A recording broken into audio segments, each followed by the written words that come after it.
वित्तीय बुद्धि का मापन। वित्तीय IQ 1, ज्यादा पैसे कमाना। हम में से ज्यादातर लोगों में पैसे कमाने के लिए पर्याप्त वित्तीय बुद्धि होती है। आप जितने ज्यादा पैसे कमाते हैं, आपका वित्तीय IQ 1 उतना ही ज्यादा होता है। दूसरे शब्दों में, जो व्यक्ति 1 साल में $10 लाख कमाता है, उसका वित्तीय IQ उस व्यक्ति से बहुत ज्यादा है जो साल भर में $30,000 ही कमा पाता है। और अगर दोनों में से प्रत्येक साल भर में $10 लाख कमाता है, लेकिन एक दूसरे के मुकाबले कम टैक्स देता है, तो कम टैक्स देने वाले का वित्तीय IQ ज्यादा ऊंचा है, क्योंकि वो वित्तीय IQ 2 अपने पैसे की रक्षा करना इस्तेमाल कर रहा है और वित्तीय अखंडता को हासिल करने के ज्यादा करीब है। हम सभी जानते हैं कि ऐसा हो सकता है किसी व्यक्ति का शैक्षणिक IQ ऊंचा हो और वो क्लासरूम में जीनियस हो, लेकिन इसके बावजूद वो असली संसार में पैसे न कमा पाए। मेरे गरीब डैडी बेहतरीन टीचर और मेहनती इंसान थे। मेरे हिसाब से उनका शैक्षणिक IQ काफी ज्यादा था, लेकिन वित्तीय IQ कम था। उन्होंने शैक्षणिक जगत में बहुत अच्छा काम किया, लेकिन व्यवसाय के संसार में वे नाकाम रहे। वित्तीय IQ 2, अपने पैसे की रक्षा करना। सरल सच्चाई ये है कि संसार आपका पैसे लेने की फिराक में रहता है। एक बात ध्यान रखें, आपका पैसा लेने की फिराक में रहने वाले सभी लोग बदमाश या गैर कानूनी काम करने वाले नहीं होते। जो हमारे पैसे की ताक में रहते हैं, उनमें सबसे अव्वल है टैक्स। सरकार हमारे पैसे को कानूनी रूप से हमसे ले लेती है। अगर किसी व्यक्ति का वित्तीय IQ 2 कम है, तो वो ज्यादा टैक्स देगा। वित्तीय IQ 2 का उदाहरण वो व्यक्ति है जो 20% टैक्स देता है, जबकि दूसरा व्यक्ति 35% टैक्स देता है। जो व्यक्ति कम टैक्स देता है, उसका वित्तीय IQ तुलनात्मक रूप से ज्यादा होता है। वित्तीय IQ 3, अपने पैसे का बजट बनाना। अपने पैसे का बजट बनाने के लिए काफी वित्तीय बुद्धिमत्ता की जरूरत होती है। कई लोग अमीरों के बजाय गरीबों की तरह बजट बनाते हैं। कई लोग पैसा तो अच्छा खासा कमाते हैं, लेकिन ज्यादा पैसा अपने पास रोक कर नहीं रख पाते, क्योंकि वे खराब तरीके से बजट बनाते हैं। मिसाल के तौर पर, जो व्यक्ति साल में $70,000 कमाता है और खर्च करता है, उसका वित्तीय IQ 3 उस व्यक्ति से कमजोर है जो $30,000 कमाता है और $25,000 में अच्छी तरह रहता है तथा $5,000 का निवेश करता है। चाहे आपकी आमदनी जितनी भी हो, अच्छी तरह रहने के बावजूद निवेश करने के लिए उच्च स्तरीय वित्तीय बुद्धि की जरूरत होती है। सरप्लस के लिए आपको सक्रियता से बजट बनाना होता है। सरप्लस के लिए बजट बनाने के बारे में हम बाद में विस्तार से बात करेंगे। वित्तीय IQ 4, अपने पैसे की लीवरेजिंग करना।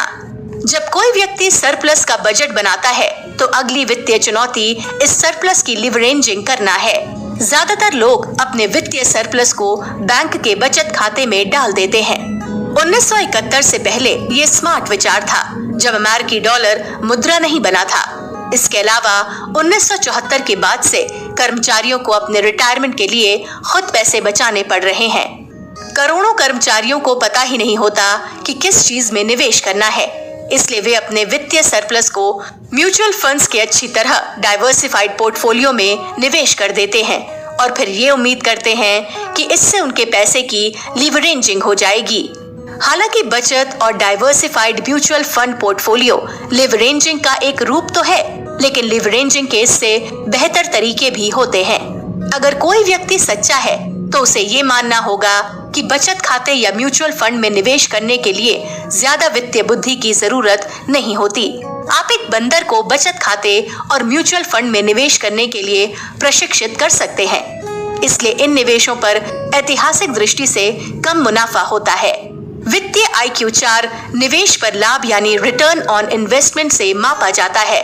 मिसाल के तौर पर, जो व्यक्ति अपने पैसे पर 50% मुनाफा कमाता है, उसका वित्तीय IQ सिर्फ 5% मुनाफा कमाने वाले व्यक्ति से ज्यादा है, और जो व्यक्ति 50% कर मुक्त कमाता है, उसका IQ उस व्यक्ति से ज्यादा है जो 5% कमाता है और उस 5% मुनाफे पर 35% टैक्स देता है। एक और बिंदु, कई लोग सोचते हैं कि निवेश पर ज्यादा ऊंचे मुनाफे कमाने के लिए ज्यादा जोखिम लेना पड़ता है। ये सच नहीं है। इस पुस्तक में बाद में मैं ये स्पष्ट करूंगा कि मैं कैसे असाधारण मुनाफा हासिल करता हूँ और या तो टैक्स नहीं देता हूँ या बहुत कम टैक्स देता हूँ और इसमें बहुत कम जोखिम रहता है। मेरे हिसाब से तो मेरे निवेश के मुकाबले म्यूचुअल फंड के अच्छी तरह डाइवर्सिफाइड पोर्टफोलियो या बैंक के बचत खाते में ज्यादा जोखिम है। ये सब वित्तीय बुद्धि का मामला है। वित्तीय IQ 5। अपनी वित्तीय जानकारी को बेहतर बनाना। एक बुद्धिमत्तापूर्ण कहावत है, दौड़ने से पहले आपको चलना सीखने की जरूरत होती है। ये वित्तीय बुद्धि के मामले में भी सही है। अपने पैसे पर असाधारण ऊंचा मुनाफा कमाने वित्तीय IQ 4 अपने पैसे की लिवरेजिंग करना से पहले उन्हें पैदल चलना सीखने की जरूरत होती है, यानी उन्हें वित्तीय बुद्धि की बुनियादी बातें सीखनी होती हैं। बहुत सारे लोग वित्तीय IQ 4 अपने पैसे की लिवरेजिंग करना में नाकाम रहते हैं और इसका एक कारण ये है कि उन्हें सिखाया गया है कि वे अपना पैसा वित्तीय विशेषज्ञों को सौंप दें, यानी बैंकर और म्यूचुअल फंड मैनेजर। अपना पैसा वित्तीय विशेषज्ञों को सौंपने में समस्या ये है कि आप कुछ नहीं सीख पाते, आपकी वित्तीय बुद्धि नहीं बढ़ पाती और आप खुद वित्तीय विशेषज्ञ नहीं बन पाते। अगर कोई दूसरा आपके पैसे का प्रबंधन करता है और आपकी वित्तीय समस्याओं को सुलझाता है तो इससे आपकी वित्तीय बुद्धि नहीं बढ़ती है। दरअसल इससे तो दूसरों की बुद्धि बढ़ती है और वो भी आपके पैसों से। अगर आपके पास वित्तीय जानकारी की मजबूत बुनियाद है तो वित्तीय बुद्धि को बढ़ाना आसान है, लेकिन अगर आपका वित्तीय IQ कम है तो नई जानकारी दुविधापूर्ण हो सकती है और उसका बहुत कम महत्व नजर आ सकता है। मेरा उदाहरण याद है कि गणित के जीनियस भी 2 धन 2 से शुरू करते हैं। आप अपनी वित्तीय शिक्षा के प्रति समर्पित होने का एक लाभ ये है कि समय के साथ आप ज्यादा जटिल वित्तीय जानकारी को समझने में सक्षम बन जाते हैं। जिस तरह गणित की समस्याओं को बरसों तक हल करने के बाद गणितज्ञ जटिल सूत्र हल करने में सक्षम होते हैं, लेकिन एक बार फिर दौड़ने से पहले आपको चलना सीखना होता है। हम में से ज्यादातर लोग किसी ऐसी क्लास, व्याख्यान या बातचीत में रहे हैं जहां जानकारी हमारे सिर के ऊपर से निकल गई थी, या हम ऐसी कक्षा में रहे हैं जहां जानकारी इतनी ज्यादा जटिल थी कि उसे समझने की कोशिश में हमारा सिर दुखने लगा था। इसका मतलब है कि या तो शिक्षक बुरा है या फिर विद्यार्थी को थोड़ी ज्यादा बुनियादी जानकारी की जरूरत है। वित्तीय जानकारी के मामले में मैं काफी अच्छा हूँ। बरसों के अध्ययन के बाद मैं किसी कमरे में बैठकर ज्यादातर वित्तीय अवधारणाओं को समझ सकता हूँ, लेकिन प्रौद्योगिकी के मामले में मैं डब्बा हूँ। मैं डायनासोर हूँ। मैं सेल फोन का बमुश्किल इस्तेमाल कर सकता हूँ और कंप्यूटर संबंधी मेरा ज्ञान बस इतना है कि मैं इसे मुश्किल से चालू कर सकता हूँ। प्रौद्योगिकी के मामले में मेरा IQ सबसे निचले स्तर का है। मुद्दे की बात यह है कि हम सभी को कहीं न कहीं शुरू करना पड़ता है। अगर मैं वेबसाइट डिजाइन की क्लास में जाऊं तो गंभीर मुश्किल में फंस जाऊंगा। वेबसाइट डिजाइन करने से पहले आपको ये सीखने की जरूरत होती है कि कंप्यूटर कैसे चलाना है। कक्षा में सफल होने के लिए आवश्यक जानकारी का बुनियादी स्तर मेरे दिमाग के ऊपर का होगा। इस पुस्तक में मेरा काम वित्तीय जानकारी को यथासंभव सरल बनाना है। मेरा काम आपको कुछ बेहद जटिल वित्तीय रणनीतियां आसान भाषा में समझाना है। इस पुस्तक में मेरा आपसे वादा है कि मैं सिर्फ उन्हीं चीजों के बारे में लिखूंगा जो मैंने की हैं या जिन्हें मैं इस समय कर रहा हूँ। जैसा आप जानते हैं, कई शिक्षक और लेखक हैं जो आपको बताते हैं कि आपको क्या करना चाहिए, लेकिन वे खुद वो काम नहीं करते हैं जिसकी वे सलाह दे रहे हैं। कई वित्तीय विशेषज्ञ और शिक्षक दरअसल ये जानते ही नहीं हैं कि वे जिस बारे में बात करते या लिखते हैं वो सचमुच कारगर है या नहीं। दूसरे शब्दों में, कई लोगों की करनी और कथनी में जमीन आसमान का अंतर होता है। मिसाल के तौर पर, कई वित्तीय विशेषज्ञ पैसे बचाने और म्यूचुअल फंड्स के अच्छी तरह डाइवर्सिफाइड पोर्टफोलियो में निवेश करने की सलाह देते हैं। मिसाल के तौर पर, कई वित्तीय विशेषज्ञ पैसे बचाने और म्यूचुअल फंड्स के अच्छी तरह डाइवर्सिफाइड पोर्टफोलियो में निवेश करने की सलाह देते हैं। इस सलाह के साथ समस्या ये है कि ज्यादातर सलाहकार ये नहीं जानते कि क्या ये लंबे समय में कारगर होगा। ये सुनने में अच्छा लगता है, इसे करना आसान है। इस सलाह पर अमल करने में ज्यादा वित्तीय बुद्धि की जरूरत नहीं है। मेरा सवाल ये है, क्या ये सलाह कारगर होगी? क्या वित्तीय सलाहकार आपको गारंटी देता है कि ये रणनीति आपको वित्तीय सुरक्षा प्रदान करेगी? अगर डॉलर गिरकर शून्य पर पहुंच जाए और आपकी बचत को मिटा दे तो क्या होगा? अगर शेयर बाजार उसी तरह लुढ़क जाए जिस तरह 1929 में लुढ़का था तो क्या होगा? क्या अच्छी तरह diversified mutual fund portfolio share बाजार के लुढ़कने और दहशत के बावजूद बच पाएगा? अगर डॉलर की क्रय शक्ति गिरने के कारण मुद्रास्फीति आसमान छूने लगे और दूध का क्वार्ट $100 का हो जाए तो क्या होगा? क्या आप इसका खर्च उठा सकते हैं? अगर अमेरिकी सरकार अपने बुजुर्गों की सोशल सिक्योरिटी और मेडिकेयर लागतों का भुगतान न कर पाए तो क्या होगा? मैं सिहर जाता हूँ जब भी मैं किसी वित्तीय विशेषज्ञ को ये सलाह देते सुनता हूँ, पैसे बचाओ और म्यूचुअल फंड्स के अच्छी तरह डाइवर्सिफाइड पोर्टफोलियो में निवेश करो। मैं उस विशेषज्ञ से पूछना चाहता हूँ, क्या आप गारंटी देंगे कि ये वित्तीय रणनीति काम करेगी? क्या आप गारंटी देंगे कि ये वित्तीय रणनीति मुझे और मेरे परिवार को जीवन भर वित्तीय दृष्टि से सुरक्षित रखेगी? अगर वो वित्तीय सलाहकार ईमानदार है तो उसे ये जवाब देना होगा, नहीं, मैं इस बात की गारंटी नहीं दे सकता कि मैं आपको जो करने की सलाह देता हूँ उससे आप वित्तीय दृष्टि से सुरक्षित रहेंगे। मैं भी इस बात की गारंटी नहीं दे सकता कि मेरी दी गई सलाह पर चलने से आप और आपका परिवार भविष्य में वित्तीय दृष्टि से सुरक्षित रहेंगे। आगे बहुत सारे परिवर्तन और आश्चर्य हमारा इंतजार कर रहे हैं। संसार बहुत तेजी से बदल रहा है, नियम बदल गए हैं और बदलते जा रहे हैं। प्रौद्योगिकी का फैलाव गरीब देशों को वित्तीय शक्तियों में बदल रहा है। ये लोगों को ज्यादा अमीर और ज्यादा गरीब बना रहा है। ये ज्यादा वित्तीय समस्याएं और अवसर उत्पन्न कर रहा है। मैं लिखता हूँ, वित्तीय प्रोडक्ट्स बनाता हूँ और 5 वित्तीय बुद्धियों के महत्व पर जोर देता हूँ, क्योंकि मुझे विश्वास है कि भविष्य में अमेरिका और संसार में इतनी आर्थिक उथल पुथल होगी जितनी हमने पहले कभी नहीं देखी। बहुत सारी वित्तीय समस्याएं जिन्हें सुलझाया नहीं गया है, हमने उन्हें सुलझाने के लिए वित्तीय बुद्धि का इस्तेमाल नहीं किया है, बल्कि इसके बजाय हमने मुद्रा छापकर उन पर उछाल दी है। हम पुराने विचारों से आधुनिक समस्याओं को सुलझाने की कोशिश कर रहे हैं, लेकिन पुराने विचारों के इस्तेमाल से सिर्फ ज्यादा बड़ी और नई समस्याएं ही उत्पन्न होंगी। इसलिए मैं 5 वित्तीय बुद्धियों को महत्वपूर्ण मानता हूँ। अगर आप इन 5 वित्तीय बुद्धियों को विकसित कर लेते हैं तो आप तेजी से बदलते संसार में ज्यादा अच्छा प्रदर्शन कर पाएंगे। आप अपनी समस्याएं सुलझाने और अपनी वित्तीय बुद्धि बढ़ाने में भी बेहतर सक्षम होंगे। मैं जो सिखाता हूँ उसका पालन करता हूँ। मैं आपको आश्वस्त करना चाहता हूँ कि मैं सिर्फ उसी बारे में लिखता हूँ जो मैं करता हूँ या जो मैंने किया है। इसलिए ये ज्यादातर पुस्तक वित्तीय सिद्धांत के बजाय कहानी के रूप में लिखी गई है। इसका ये मतलब नहीं है कि मैं आपको वही करने की सलाह देता हूँ जो मैं करता हूँ। इसका मतलब ये भी नहीं है कि मैं जो करता हूँ वो आपके लिए भी काम करेगा। मैं तो आपको बस अपने अनुभव बताना चाहता हूँ। मैं तो आपको वित्तीय समस्याएं सुलझाने की एक यात्रा के बारे में बताना चाहता हूँ जो आज तक जारी है। मैं अपनी सीखी बातें आपको इसलिए बता रहा हूँ ताकि ये आपके वित्तीय IQ 5 अपनी वित्तीय जानकारी को बेहतर बनाना को बढ़ाने में आपकी मदद करे। मैं ये भी जानता हूँ कि मेरे पास सारे जवाब नहीं हैं।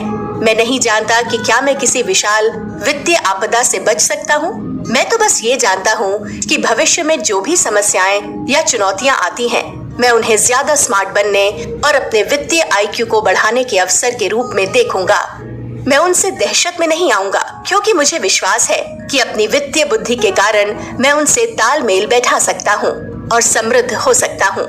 मैं आपके लिए भी यही कामना करता हूँ।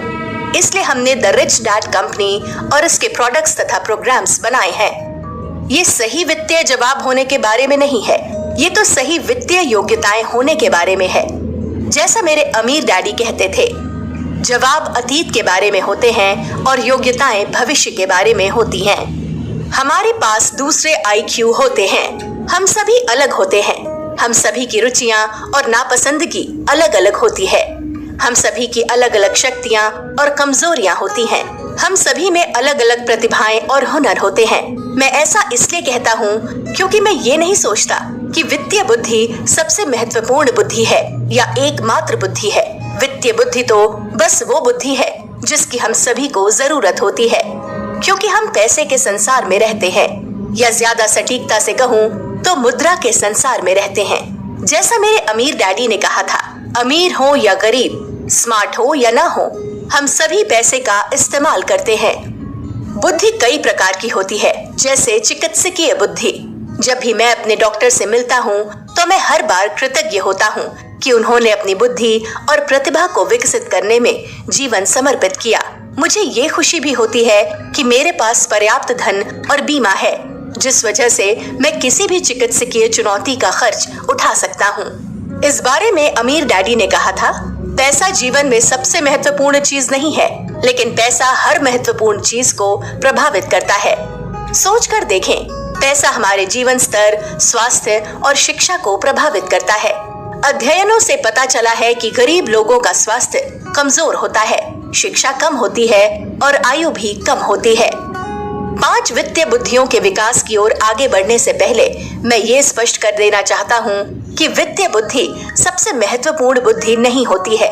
पैसा जीवन में सबसे महत्वपूर्ण चीज नहीं है, लेकिन अगर आप ठहर कर सोचें तो आपकी वित्तीय बुद्धि आपके तथा आपके जीवन के लिए महत्वपूर्ण बहुत सी चीजों को प्रभावित करती है। दूसरे प्रकार की बुद्धियाँ। आज कई अलग अलग बुद्धियाँ हैं जिनकी जरूरत हमें समाज में अपना अस्तित्व बचाए रखने और फलने फूलने के लिए होती है। 3 महत्वपूर्ण बुद्धियाँ हैं। 1. शैक्षणिक बुद्धि। शैक्षणिक बुद्धि पढ़ने, लिखने, गणित करने और आंकड़ों का निष्कर्ष निकालने की हमारी योग्यता है। ये बहुत महत्वपूर्ण बुद्धि है। हम इस बुद्धि का इस्तेमाल करके इस तरह की समस्याएं सुलझाते हैं कि कहां और कब तूफान आ सकता है और कितना नुकसान हो सकता है। 2. पेशेवर बुद्धि। इस बुद्धि का इस्तेमाल करके हम योग्यता या हुनर हासिल करते हैं और पैसे कमाते हैं। मिसाल के तौर पर मेडिकल डॉक्टर इस बहुत महत्वपूर्ण बुद्धि को विकसित करने में कई साल लगाता है। डॉक्टर की योग्यता की वजह से उसे अच्छी आमदनी होती है और कई लोगों की समस्याएं सुलझती हैं। सरल शब्दों में पेशेवर बुद्धि वो बुद्धि है जिसका इस्तेमाल करके हम लोगों की समस्याएं सुलझाते हैं और लोग उन समाधानों के लिए पैसे चुकाने के लिए तैयार रहते हैं। अगर मेरी कार खराब हो जाए तो मैं कार ठीक करने वाले ऑटो मैकेनिक को खुशी खुशी पैसे दूंगा। मैं अपनी हाउसकीपर को भी खुशी खुशी पैसे देता हूँ। वो मेरी पत्नी और मेरे लिए एक बहुत बड़ी समस्या को सुलझाती है। वो हमारे जीवन में महत्वपूर्ण है। बहुत से लोग मेरे व्यवसायों के अलग अलग पहलुओं का प्रबंधन करते हैं। इन व्यक्तियों में बेहतरीन लोक व्यवहार की योग्यताएं हैं, साथ ही उत्कृष्ट तकनीकी कौशल भी है। ये लोग और उनकी अलग अलग बुद्धियां मेरे व्यवसायों के लिए अनिवार्य हैं। अमीर डैडी का एक महत्वपूर्ण सबक ये था कि अलग अलग व्यवसायों के लिए अलग अलग तकनीकी बुद्धियों की जरूरत होती है।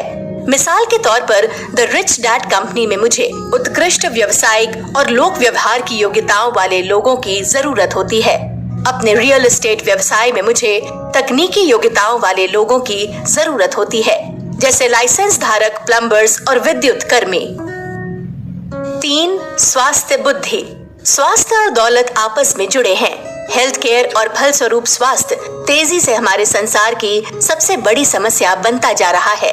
सोशल सिक्योरिटी सिर्फ 10 ट्रिलियन की समस्या है, मेडिकेयर 64 ट्रिलियन की समस्या है। जैसा आप जानते हैं, कई लोग दूसरे लोगों को बीमार करके अमीर बन रहे हैं। इसके कुछ उदाहरण हैं junk food, soft drink, cigarette, शराब और दवा उद्योग। और इन स्वास्थ्य संबंधी समस्याओं की लागत आप और मुझ पर टैक्स के रूप में थोप दी जाती है। कुछ समय पहले मैं बॉयज एंड गर्ल्स क्लब के वित्तीय शिक्षा प्रोग्राम में उनकी मदद करने गया था। ये आंखें खोलने वाला अनुभव था। स्टाफ के डेंटिस्ट से बात करने पर मुझे पता चला कि इंटरसिटी के बच्चों के स्कूल छूटने का मुख्य कारण दांत का दर्द होता है। दांत दर्द का कारण शक्कर वाले पेय पदार्थ का सेवन और डेंटिस्ट का अभाव है। ये खराब स्वास्थ्य और मोटापे की ओर ले जाता है, जिससे डायबिटीज हो सकती है। व्यक्तिगत रूप से मैं इस बात को दुखद मानता हूँ कि अमेरिका युद्ध लड़ने में तो अरबों डॉलर खर्च कर देता है, लेकिन ये अमेरिका के सभी बच्चों को स्वास्थ्य शिक्षा और स्वास्थ्य सुविधा प्रदान नहीं करता।